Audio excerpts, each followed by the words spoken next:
everyone, welcome back to my channel for another video. My name is Brenda Kay and I'm so glad that you are here and joining me today.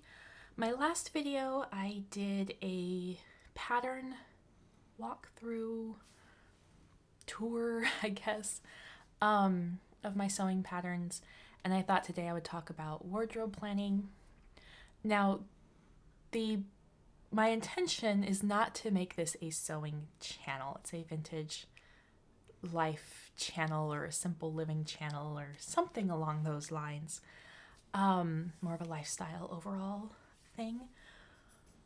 But in that living a more simple vintage style life, a big portion of that, at least in my mind, is getting away from things like fast fashion and doing things the way my grandmothers did, and a lot of that, at least for my family, included sewing, making your own garments, because most of the time, depending on how you source your fabrics and whatnot, it is less expensive, and you can get, if you have the knowledge and the willingness to learn and to put in the time and the effort, then you get a beautifully crafted garment that may cost you a couple $100s in the store, and you made it yourself.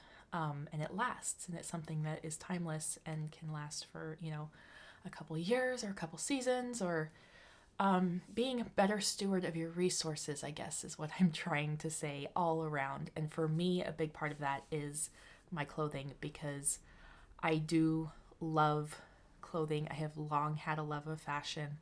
I wanted to be a supermodel when I was a kid, and a teen, and beautiful garments, and I have a very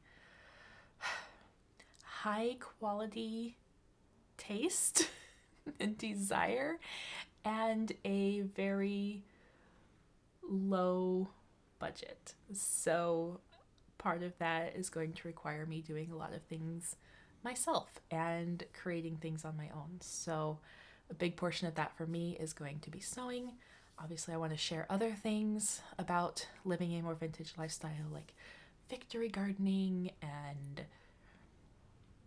housekeeping, and just, a general lifestyle thing with a vintage slant, I guess. Anyway, that's not the subject of this video. I want to talk today about wardrobe planning. So a lot of times we just go and buy, we're like, oh, I need a new shirt. And we go to the store, we buy a shirt.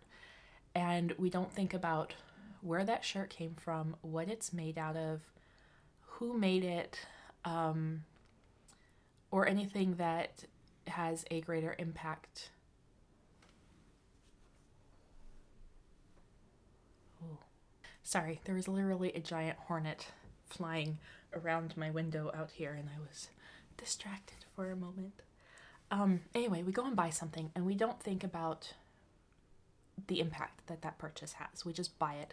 We don't even think about the impact it has on our own wardrobe. So then we end up with a closet full of things that we'll never wear. And I don't know how many times I've gone to the thrift store and you see things, beautiful garments, brand new, tags on them, never worn, because we just go and buy things and we don't think about it. Does it actually fit? Does it complement me? Does it complement my wardrobe? Is it something I can use long term? We just go and buy the thing. And I have been guilty of this in the past, and it's something I intentionally want to change moving forward. So, wardrobe planning. I did go back. So the website, I believe it's thevintagedancer.com. I'll link it below, has an article on or post about wardrobe planning, and it covers from like a typical wardrobe from the 1910s through the 1960s. And the articles of clothing that one would have purchased in a year's time. Obviously, the earlier you go, or the further back you go in time, the earlier in history you go, the less articles of clothing you would have, because it was more labor intensive. Either, most things were hand sewn. We didn't have mass automatic mills to weave fabrics and things like that. So garments took longer, And they often lasted longer because the quality of workmanship was greater. Either you sewed your wardrobe entirely yourself, or you went to a skilled seamstress. There wasn't a lot of off the rack purchasing. So you may have, like in the 1910s, you may have a couple shirts and a skirt and, an evening dress and a street dress. You just didn't have a large wardrobe. The further forward you go in history, you get into the 1960s. That's the latest she goes in the article, because she says that, she stated that after that, fast fashion really became a thing and people stopped putting so much work into their wardrobes. And we got into this consumerism and, buying, and you had to have a new dress for every occasion and all this. So I personally took inspiration in that article for my wardrobe from the 1950s. My style that I prefer is the mid to late 1940s to the very early 1950s. I like the end of the war era. I've been narrowing it down. So it was like anything in the 1940s up to about 1955. And then it's not really my entire preferred era. So I've been really narrowing it down. I like the simplicity and the economy of fabric of the war, like the World War II period of clothing, but I also really like the new look, the post-World War II Dior new look with the hourglass figure and the fuller skirts and the longer skirts. It seems to work best for me. I do have an hourglass shape, so that works really well, and I'm not a big fan of shoulder pads. So that more sloped shoulder, waist hip ratio works better for me. So that's the era I have narrowed myself into. So towards the end of the war and into the very early 1950s. So I took my inspiration from the 1950s wardrobe that she has listed because it seems to fit best, bridge that gap between the simplicity and the economy of that time period, like the 1940s, and life now as we live it. So having a completely minimalistic wardrobe doesn't work for me. Like I said, I love clothing and I love fashion, but I also don't want a bunch of things that I'm not going to use and not going to wear. And I have the desire and the plan to self-create most of my wardrobe, make things on my own, home sewn wardrobe. So that requires that I am more intentional with what I am making and what I am wearing and all that. So now that I've rambled on for a while, I want to jump into my wardrobe planning. So this is my sewing notebook. This is where I keep notes on what I am making, what I want to make. As I am making the thing, I can take notes on how it's going, any changes I've made, because I thought it would be good to look back on things later. Let's say, a year from now I need to make a new dress, but I really like that pattern, so what did I do to make that pattern fit me well? So yeah, because I'm not going to remember. I know I'm not going to remember. I barely remember, the next day, much less a year ago, detailed information like that. So I did write out a wardrobe plan for myself, and this is intended to be a year-round wardrobe to cover all eventualities and the seasons. And hopefully you cannot hear my stomach talking because apparently I'm hungry. So we're going to drink coffee. And I'm going to try to insert footage of me wearing some of these items. Now, obviously, I am not going to show you my undergarments and, intimate apparel like that, but the outerwear, jackets, shirts, dresses, things like that. I'm going to insert footage of what I already own, and then we're going to talk about here what my intentions and what I want to sew. So First up is going to be coats, and it recommends a long winter coat, a spring coat, a cape, and a fur coat. Now, I'm not going to have a fur coat, not unless I find a screaming deal on a true vintage fur coat. I'm not going to go out and spend the money on a brand new fur coat. And I don't think we should be buying fur necessarily. Everybody has their stance on that. I'm not going to go out and buy a brand new fur. If I find a beautiful price on a beautiful vintage fur coat that's in good condition, then yes. I had a rabbit coat when I was a kid that I got secondhand when I was like 13, and it was the best coat ever. But I also live where it is really warm. I live in the desert, and I don't really have call for a fur coat very often. Maybe a month, like January, I might have, a chance to wear it. It might be cold enough, but we don't get, freezing days or snow or anything like that where I live. So I have to take that into account. I do have a long winter coat. I have a trench coat. It is a vintage Burberry coat. Not, obviously not like 1940s. It's a little newer than that, but it was given to me by someone. So I do have a long coat, and it's a beautiful emerald color. I only get to wear it, like I said, a couple months or a month out of the year, maybe a couple nights in that month that it's actually cold enough. But I have it, and I love it, and it's beautiful, and I am not parting with that coat anytime soon. I do have a spring coat for when it's a little cooler out. That's kind of a military style canvas coat or jacket that's not too heavy, not too light, just right for if it's a little cool at night. And I do have a fur coat, so it's very boxy. It works. I think it works well for some of the images I've seen of like a late 1940s or 1940s jacket. It is faux fur lined, faux kind of suede soft outside. It was my stepdad's, and it's big, and it's got a big hood, and I love it, and it's warm. So that's my fur coat. It's not really fur, but it's fuzzy on the inside. And then the cape. So I've always loved the idea of, a swooshing cape, especially evening wear, or I don't know, anytime you want to feel extra dramatic.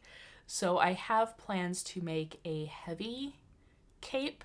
Then we're talking full on like Renaissance wizard hood, full length cape. And then I have plans to make a more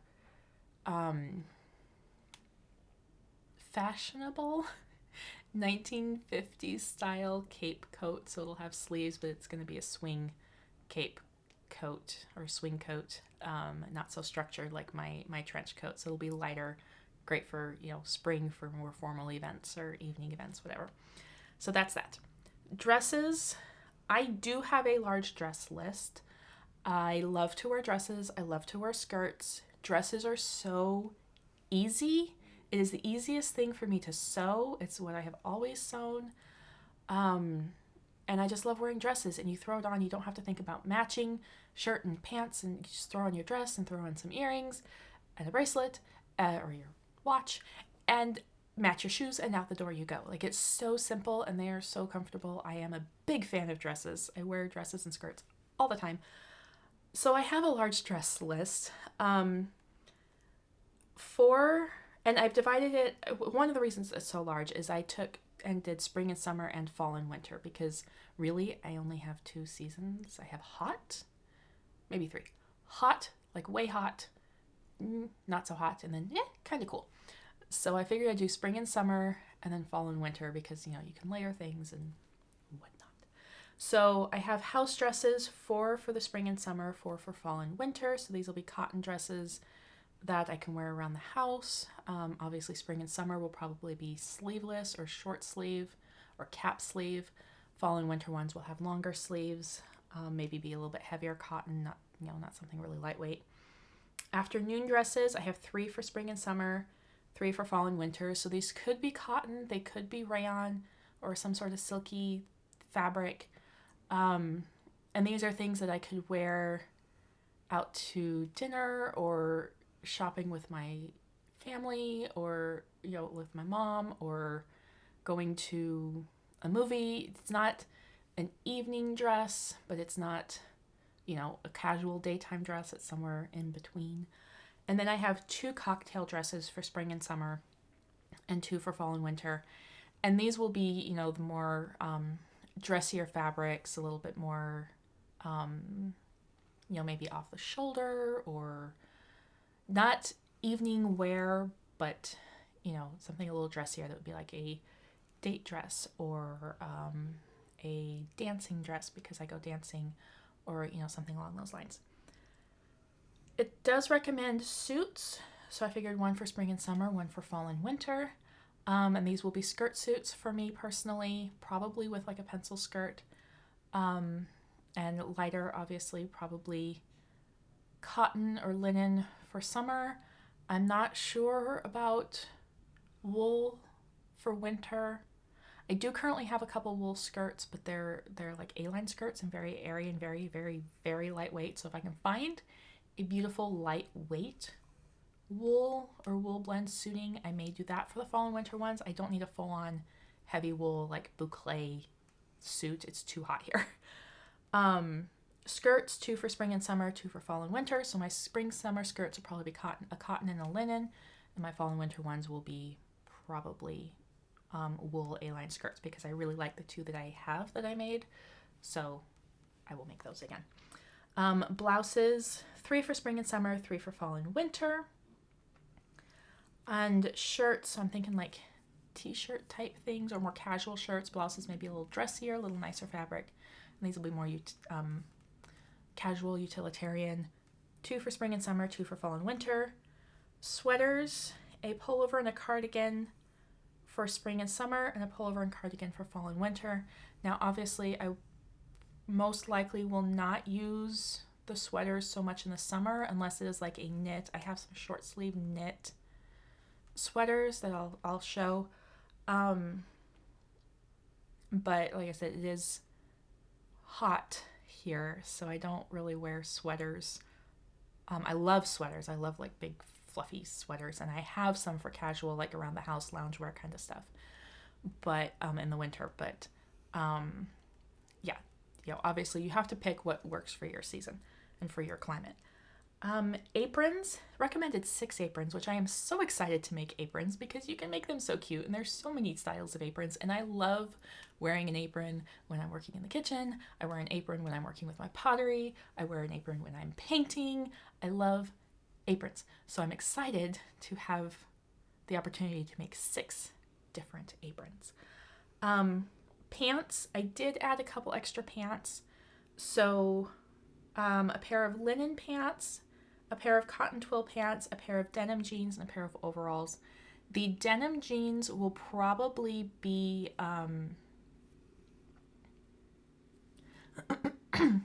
modern purchased pants.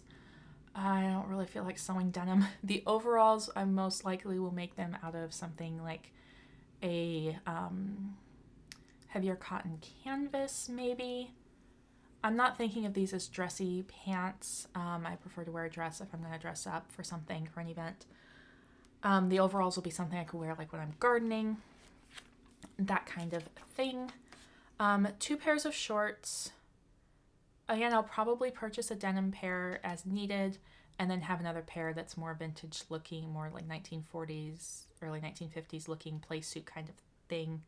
Well, I have play suits on here, but you know, more vintage style, like cotton twill shorts. 2 swimsuits. The actual swimsuits will most likely be purchased swimsuits that have a vintage feel. Play suits are something you would wear if you're not necessarily intending to swim. So like when I go to the lake, I don't really want to swim in the lake. It's a thing. I don't really want to swim in the lake. So I would wear a play suit that might look like a swimsuit, but it's usually cotton. I'm actually working on a play set now that's a bikini top and little shorts, tap pant type shorts, and it has a wrap skirt and like a jacket. It's super cute, 1940s, that I intend to wear to the lake. So having 2 of those, underwear, 5 slips, 2 petticoats and 7 pairs of panties. So that's slips are something I can obviously make. Petticoats I might purchase. I have one. It's not a very high quality one, but I have one in black. Probably order one in white. Just to have, for under some of my dresses, or if like I'm going dancing and I want to have a little floof under my dress, that would be fun. Panties, I don't know if I'm gonna make underwear. I would like to. I'd love to sew lingerie. I'm very intrigued at the process and the detail of it. But I'm thinking 7 panties, like cotton, run-of-the-mill everyday underwear, modern underwear, and then maybe I'll make some cute, tap pant type pants for other times when I want to feel a little sassy. Bras, 4 bras, or they call it lingerie, 4 bras, 1 corset, and 2 girdles. Currently my bras are purchased. I do wear Playtex 18-hour because they give the right silhouette for me. There are some other companies. I'd like to try the Bally. I think Bally makes one that I saw on another channel that gives that like vintage silhouette. Not a full-on bullet bra, but gives that more vintage silhouette, not the rounded that we see in modern undergarments. So that's what I'm currently wearing. I do have, because I have some pattern drafting systems that does include lingerie and bra patterns, and I would love to figure that out. That is a whole other puzzle that I have yet to be able to make work. I've tried a couple times, but I'll get there. Corsets and girdles. I actually like wearing corsets. So I have a pattern to make like a waist cincher, a 1950s style waist cincher, and also an all-in-one, so it does the bra and down like the skirt girdle. So I probably will try to sew those because I like it. It gives a finished look to what you're wearing, gives you the proper silhouette, and it helps you maintain your posture and, think about how you're sitting and how you're moving. And I just find them incredibly comfortable. I love when I get the chance to wear my Renaissance costume because I have a steel-boned corset that I wear with that. And it's incredibly comfortable. The whole thing about corsets being dangerous and uncomfortable is only if you wear them wrong. I actually prefer to wear corsets to bras, but that's not always possible. Pajamas, a spring and summer set and a fall and winter set. So that would be shirts and pants or shirt and shorts. And then 3 nightgowns for spring and summer and 3 nightgowns for fall and winter. So the summer ones will obviously be like cotton, or I would love to make some silk pajamas at some point, or silk nightgowns at some point. And the fall and winter ones I actually will probably do out of like a lightweight flannel or something like that, something that's a little bit more warm, because I like to be cozy in the winter. Even though we don't get really cold, but I like to be cozy. Robes and house coats. So I would like to make a spring and summer house coat, and I'd like to make a fall and winter house coat or robe. I like the whole like long floor length sweeping house coat thing. I would love to make them out of like satin or something, like really out there and elegant and beautiful. Just have to take these things in step, because some of those fabrics I love and I'm looking at are really expensive.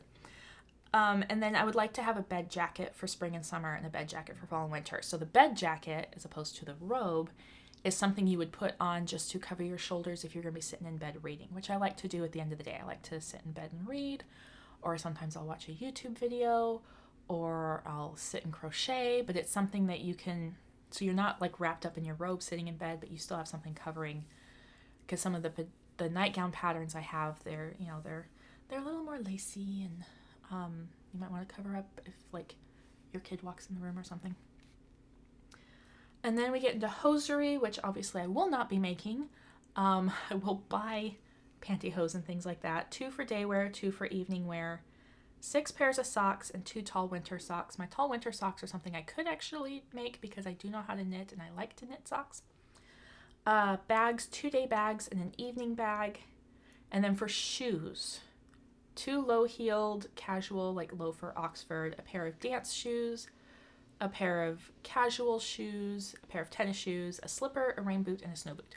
And I don't need a snow boot. I don't really often need a rain boot. But one thing I like to get is, or I have purchased in the past, I'll probably look for a more vintage friendly option. I like to get bear paw boots because they're fuzzy on the inside. They're like lamb's wool on the inside. And they're really warm, but they are really heavy and kind of clunky. So I don't know. I'll have to see if I can find a good vintage alternative. I like to get those because they last me like 5 years. I may spend $70, $80 on them, but they last me 5 years before they break down enough that I need to get a new pair. For hats, a felt hat, a beret, a wool kerchief, a straw hat, and a cotton kerchief. I do currently have a couple summer straw type hats. One actually is a straw hat, like a little bonnet, super cute. I use it when I'm gardening. And then I have a more dressy hat that's kind of a floppy hat that I found that would be good for like taking to the lake and stuff. Cotton and wool kerchiefs, those I can make. Beret I can make. And I would like to try making a felt hat. I know where I can get some really heavy wool felt, and I think it might be fun to make one. I also really like the fascinators and the hair flowers and things from the 1940s, so that may be something I tackle in the future. Gloves, 2 for spring and summer, 2 for fall and winter. I do like to wear gloves in the winter. My hands do get cold. I have a really nice pair of red modern gloves, but they'll work. I would like to try my hand at knitting some lace gloves for summer, just cause I like to knit. And scarves, a dressy scarf and a winter scarf. I am very, I have a love of scarves of all kinds, whether they're silk or handmade, knitted or whatever. But the idea is this list is your yearly purchase. So you may have more than this. You may be gifted something, you may want to make a scarf, so you have an extra scarf because you've already made scarves for your whole family and you still want to make a scarf, so you make yourself an extra scarf, new one every year, things like that. So it's not the end all be all of your wardrobe and these are the only things that you have, but this is like what you would work on throughout the year. And if you don't need, like maybe one year you don't need new summer dresses because they all fit, and they're all in good condition, then maybe, you don't make a new summer dress that year. Or maybe you just make one and, or whatever. It's a continuum thing. But I think this is a wardrobe that I can realistically make most of it myself and has enough variety that I can indulge in that love of fashion that I have. Not everything is going to be truly vintage, 1940s, 1950s style. I do have a couple ideas for some cocktail dresses, dancing dresses that are a little bit more modern, or not a little bit more modern. They are more modern because there's a dress pattern I have always wanted to make.